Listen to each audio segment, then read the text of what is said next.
Hello, this is Tim Trevathan with Tim Trevathan Homes, and boy, do I have a treat for you. It's time to revisit the pros and cons of living in Suwanee, Georgia. You won't believe what has changed, and I can't wait to unpack all of it for you. So, Suwanee, what's going on in Suwanee? Well, for starters, Suwanee is located in the northwest quadrant of Gwinnett County, which borders Fulton and Forsyth counties.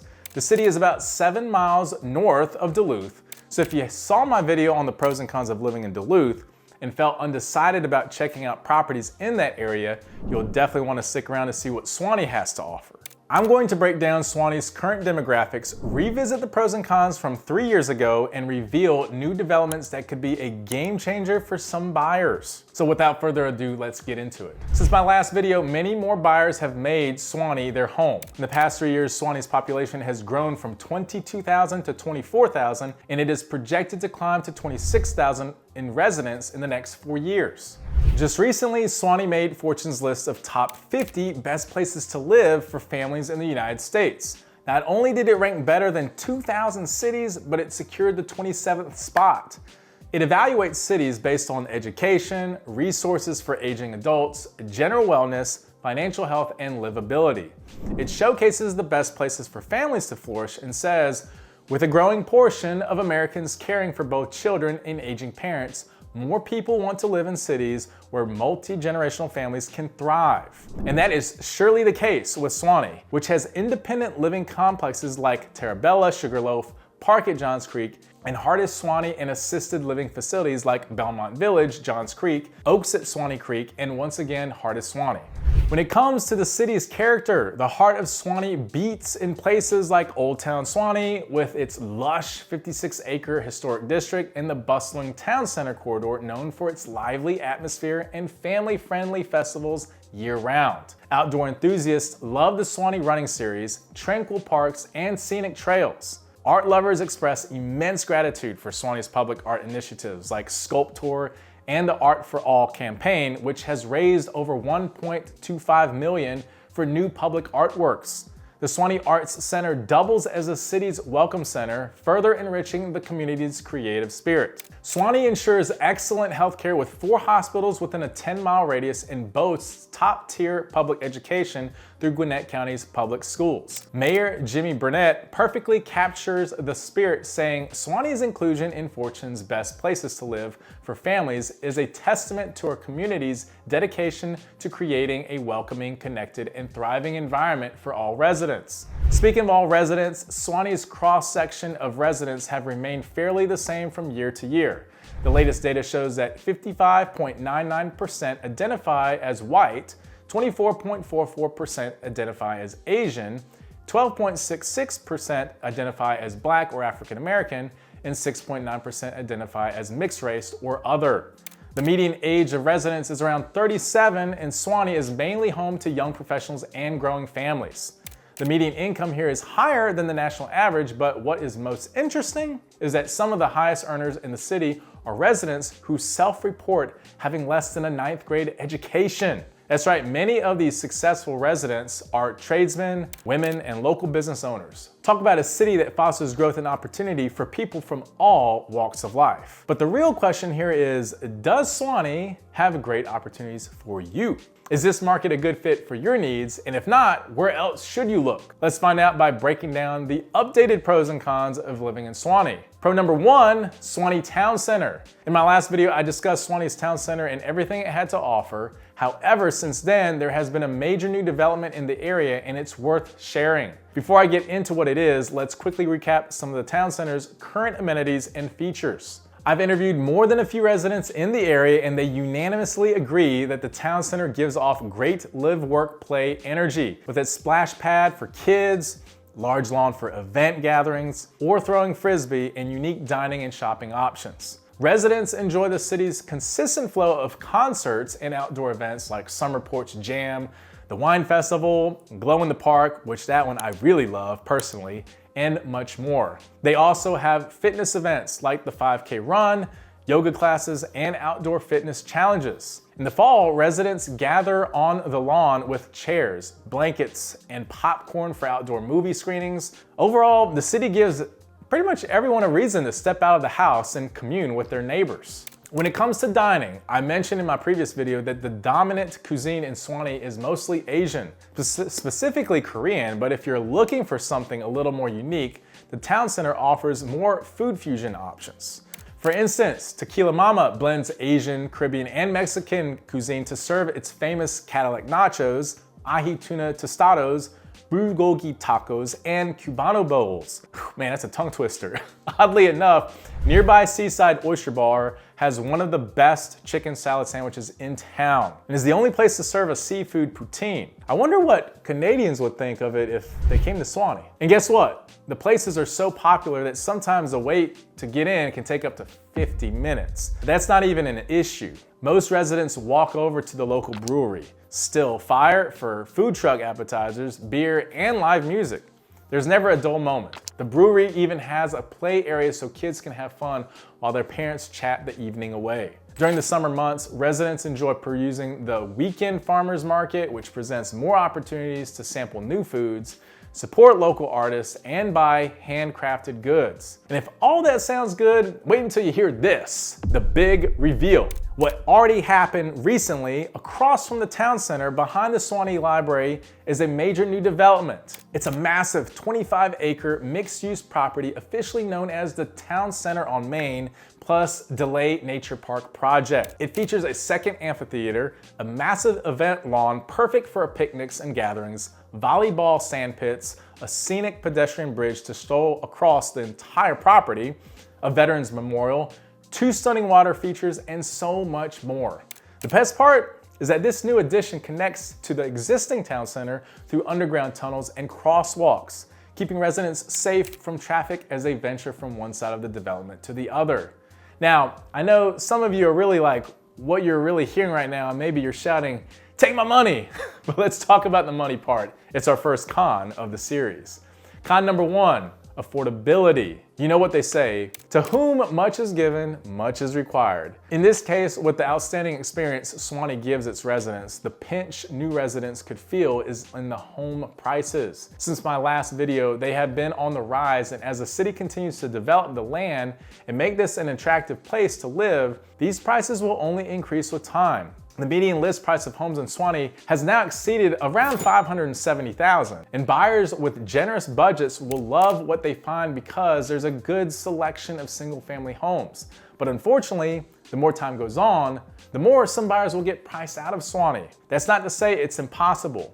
With a right first-time home buyers program and other financial strategies, some buyers are making their dreams come true. In fact, I had one client who moved all the way from Minnesota in the cold weather down to the south, and they picked Suwanee as their home just minutes away from Suwanee Town Center. They've been here for over a year. I ran into them by chance at a restaurant. I said, "Hey, how are you guys doing? How's it been living in your home and living in Suwanee, Georgia?" And they said it has been fantastic. They have no regrets, and they're so happy they picked their house and Suwanee as their home. So if you're interested in how I can help with your home buying strategy, send me a direct message and let's connect. But moving on, let's revisit the next big thing on our list. Pro number 2, schools. Suwanee is served by 4 public high schools: Gwinnett School of Mathematics, Science, and Technology, often called GSMST, North Gwinnett High School, Peachtree Ridge High School, and Collins Hill High School. While GSMST has maintained its #1 status in the entire state since 2016, the other high schools have seen a little slip in their rankings this year, and as of today, the rankings reported by SchoolDigger.com out of 451 high schools showed North Gwinnett at 32nd place, Peachtree Ridge at 92nd place, and Collins Hill High at 143rd. On average, they're down by 13 spots from where they used to be. But hey,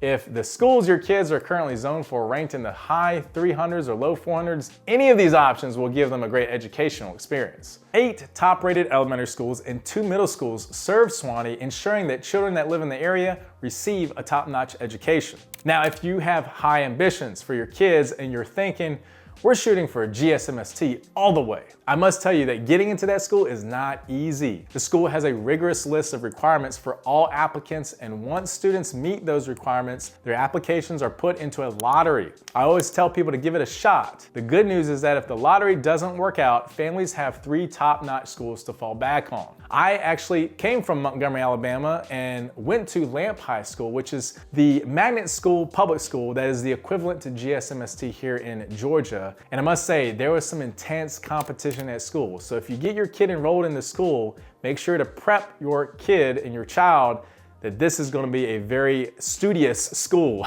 They're going to be very centered around homework and a lot of competition. Con number 2, private schools. While Suwanee is known for its excellent public schools, some families prefer private education. But here's where choices get tricky. Every K-12 institution is a Christian faith-based organization. If this doesn't align with your religious beliefs, the only other option would be the AAIMS Montessori school, which only teaches up to 8th grade. This was the case in my last video, and it remains the case today. For some families, this could be a deal breaker.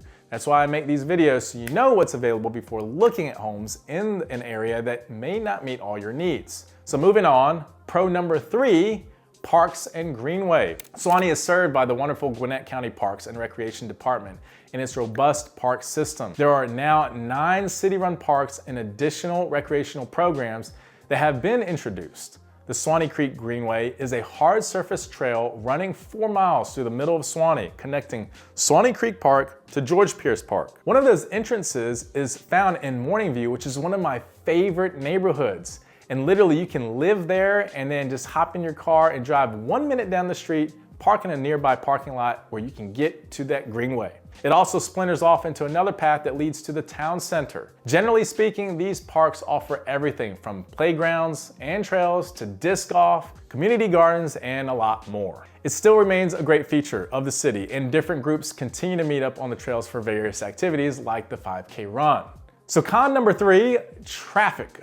I wish I could say that traffic has improved in Suwanee, but it still remains a downside, common to most metro Atlanta suburbs. And Suwanee is impacted by the daily commute of residents from neighboring areas and the roads, and they can become congested, especially when getting on or off the highway. I will say this, since my last video, they've worked on expanding roads and adding roundabouts at certain intersections to improve traffic flow. Another thing to consider, which I didn't mention in my last video, is that Suwanee has a walking score of 44 and a bike score of 33. These scores are on par with Irving, Texas and Lincoln, Nebraska, so if you're familiar with those cities, you'll get a better sense of the walkability of Suwanee. Generally speaking, this means some places in Suwanee are walkable and the city is mostly bikeable, but it still remains a somewhat car-dependent city. Knowing this may influence where you choose to purchase your home in Suwanee.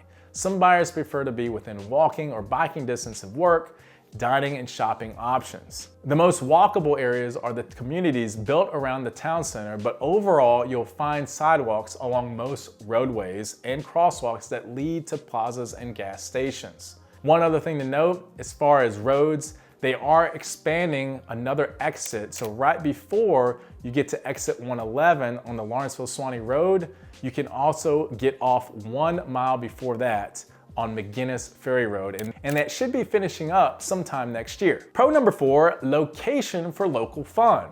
Suwanee seems to be strategically located at a comfortable distance from major event venues like the Gas South Arena. For outdoor activities, residents can get away to the Chattahoochee River National Recreation Area for hiking, kayaking, and fishing along this river, or head on over to the Lake Lanier area for water sports, boating, and beaches. You want indoor entertainment? Well, you got Main Event, which is right off I-85 at exit 111, and the Movie Tavern over at Horizon Village is a short drive from the town center. The theater serves wine, spirits, and tavern favorites like gourmet burgers, pizza, hefty salads, and more. They also have popcorn and candy for a more traditional experience. And if you've seen my Duluth pros and cons where I talked about the Koreatown, you got snippets of that also in Suwanee, so you might want to check those out. With an H-Mart and an Ashi Market shopping center, there's so much to take a look at. Con number 4, location for commuting.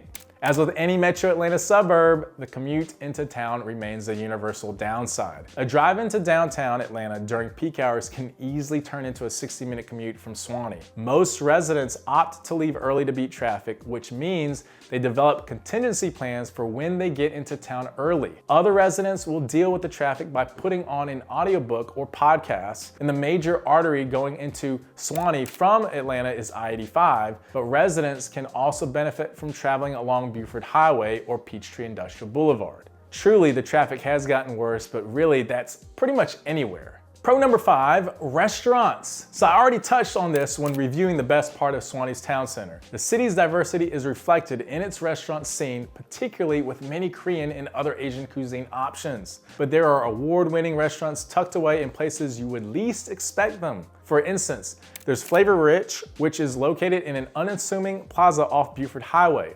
The restaurant serves American favorites cooked by Ritz-Carlton chefs. The restaurant evolved from a food truck in 2018 to a brick and mortar restaurant in 2020, serving high quality, locally sourced dishes to Suwanee residents. How is that for a diamond in the rough? There's also Jim and Nick's Barbecue, which is not technically an award-winning establishment, but certainly the people's choice based on its exceptional rating. The serve up slow smoked meats, and the southern sides.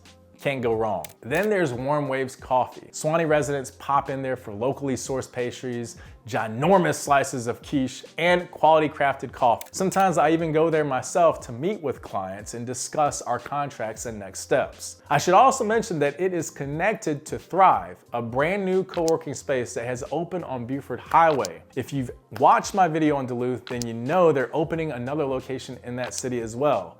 But the Suwanee location is up and running with plenty of business owners to network with. The crowd is a mix of members who prefer to work remotely from there instead of home, and businesses running their operations out of that location. In fact, one of my go-to lenders, mortgage lenders, has some space there that anyone can really come in there and meet with him and talk on the mortgage side of things, or just find a place to study. I go there myself sometimes. Con number 5, weather. To be honest, how you feel about the weather in Suwanee depends on your temperament and your tolerance for pollen. For anyone suffering from seasonal allergies, spring and summer might not be your favorite here in Suwanee. Pollen covers everything, from your front porch to your car. Some newcomers to Georgia have developed allergies since moving to the state, while others are unaffected, so you might get lucky. When it comes to fall and winter, it can get pretty cold, but it's nothing compared to northern states. And the cold down here is right for thick sweaters, a hot cup of coffee, and warming up in your car an extra 15 minutes before getting into it. The major downside to the cold months is that if we get the occasional snowfall or iced over roads, most cities are not well prepared to take preventative measures like salting the grounds or clearing roadways. I guess it's a good thing those instances are rare. So tell me how you feel about Suwanee in the comment section below. I want to hear from you. I mean, sure, there are traffic issues, homes are on the pricier side, private schools are scarce, and summers can see you blowing the pollen off your car, but the town center, parks, excellent public schools, diverse dining options, and great location for weekend getaways more than make up for these downsides. So again, if you like this video, be sure to subscribe and click the like button. And if you're looking to make a move to Suwanee specifically or anywhere nearby in Metro Atlanta, give me a call, text, email, however you want to get a hold of me. I help people move here, find their dream home to purchase, and call Suwanee, Georgia and Metro Atlanta their home. So I hope to hear from you. Until then, catch you on the next video.